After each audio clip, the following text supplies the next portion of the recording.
হলো আল্লাহর আদম হাওয়াকে সৃষ্টি করার কি প্রয়োজন ছিল, অথবা এই বিশ্ব জগৎ এগুলো সৃষ্টি করে কি উপকার পাবেন। আমার দ্বিতীয় প্রশ্ন হলো সবকিছুই কেউ সৃষ্টি করেছে, তাহলে ঈশ্বর তাকেও অবশ্যই কেউ সৃষ্টি করেছে। আল্লাহ শব্দটার অর্থ কি? ভাই ৩টা প্রশ্ন করেছেন। প্রথম প্রশ্নটা, আল্লাহ কেন আদম হাওয়াকে সৃষ্টি করলেন, এই সৃষ্টি করার কারণটা কি, বিশ্বজগৎ সৃষ্টির কারণ কি? আল্লাহ সৃষ্টি করেছেন আদম আর হাওয়াকে, তারা দুজনে শান্তিতে থাকুন, যাতে করে মানুষ যাতে আসতে পারে। তারা আমাদের সবার পূর্বপুরুষ।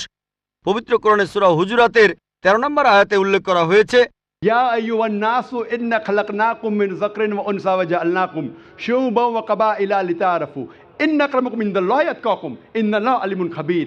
হে মানুষ জাতি, আমি তোমাদের সৃষ্টি করেছি এক পুরুষ ও এক নারী হতে, আর তোমাদের বিভক্ত করেছি বিভিন্ন জাতি আর গোত্রে, যেন তোমরা অন্যের সাথে পরিচিত হতে পারো। এই জন্য নয় যে অন্যকে ঘৃণা করবে। আর আল্লাহর কাছে অধিক মর্যাদা সম্পন্ন সেই ব্যক্তি যার আছে তাকওয়া। আল্লাহ যেটার মাধ্যমে মানুষের বিচার করেন, টাকা পয়সা নয়, গায়ের রং নয়, জাতি বা গোত্র নয়, ধর্মমত নয়, সেটা হলো তাকওয়া। সেটা হলো আল্লাহকে মানা, ন্যায়পরায়ণতা, ধার্মিকতা। তাহলে আদম আর হাওয়া আলাইহিস সালাম তারা আমাদের সবার পূর্বপুরুষ, আপনারও পূর্বপুরুষ, আমারও পূর্বপুরুষ, সব মানুষের। সেজন্য আপনাকে ভাই বলে ডেকেছি। ভাই, সব মানুষ ভাই ভাই। আল্লাহ বলেছেন ইয়া আইয়ুহান নাস, হে মানুষ জাতি। আর পবিত্র কোরআনে সূরা ইসরার ৭০ নম্বর আয়াতে উল্লেখ করা হয়েছে, ওয়া লাকাদ কাররামনা বানি আদামা। আল্লাহ তাআলা মর্যাদা দিয়েছেন সব আদম সন্তানকেই। হোক আপনি জন্ম নেন ইন্ডিয়ায়, আমেরিকায়, ইংল্যান্ডে, জন্মান কোনো হিন্দু পরিবারে বা মুসলিম পরিবারে বা খ্রিস্টান পরিবারে, আল্লাহ বলেছেন তিনি সব মানুষকে মর্যাদা দিয়েছেন। মানুষে জন্মালে আল্লাহ তাকে মর্যাদা দেবেন। সে হোক আপনার নাম জাকির, আব্দুল্লাহ, রামু, শঙ্কর, মানুষে জন্মালে আল্লাহ মর্যাদা দেবেন। আপনার প্রশ্নতে আসি, কেন আল্লাহ তাআলা মানুষ সৃষ্টি করলেন?